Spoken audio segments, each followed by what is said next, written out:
PSE&G or any of the four major utilities in New Jersey, you've gotten a notice like the one that we have up today. And this is actually going on nationally. We're going to be hyper-focused on PJM in New Jersey today. But it's really happening because a demand surge that, Len, we haven't seen since the Industrial Revolution.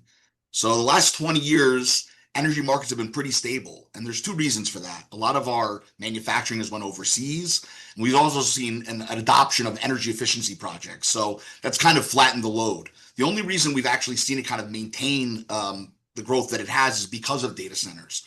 But now with this adoption of hyperscale AI data centers, we're seeing projects that we've never seen the likes of before. Historically, a big data center would be 10 to 30 megawatts of load.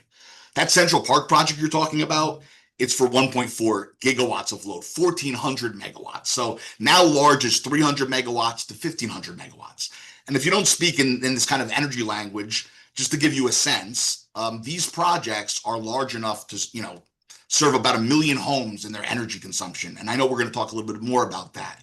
But what's causing the supply and demand economic situation where demand is soaring and supply is not necessarily where it needs to be? A lot of this has to do with infrastructural builds outs for new power plants. Those are going to take 5 to 10 years. We've retired some of our power plants that we already had, coal plants, nuclear plants. And although we've adopted renewables, solar, wind farms, hydro, the problem is resiliency issues, right? We don't necessarily know when the wind's going to blow. We kind of know when it's going to be sunny, but it might be cloudy or rainy. Then at night, we're not getting any of that energy consumption going into the grid. And so even though there's battery backup storage implications to store that energy, feed it back into the grid, that technology is not advanced fast enough. And economically, it doesn't always make sense to have those batteries standing by for some of these solar and wind farms. So we've reduced our power plants from fossil fuels. We've increased our renewables, but not at the same scale. And we're really stuck in this motion now where we don't have enough capacity to serve these markets. You mentioned you got some news yesterday, and we published some information about this. You already saw an increase in capacity pricing. Capacity auctions for last year were up 800%. Huge figure. The frustrating piece about yesterday's information is we're going to see those capacity increases an additional 20% on top of that already huge growth we saw for calendar year 2026 to June 2027. So there isn't a lot of end in sight in terms of this crazy volatility and these increased prices, but there are some solutions that customers can utilize to mitigate risk and reduce budgets.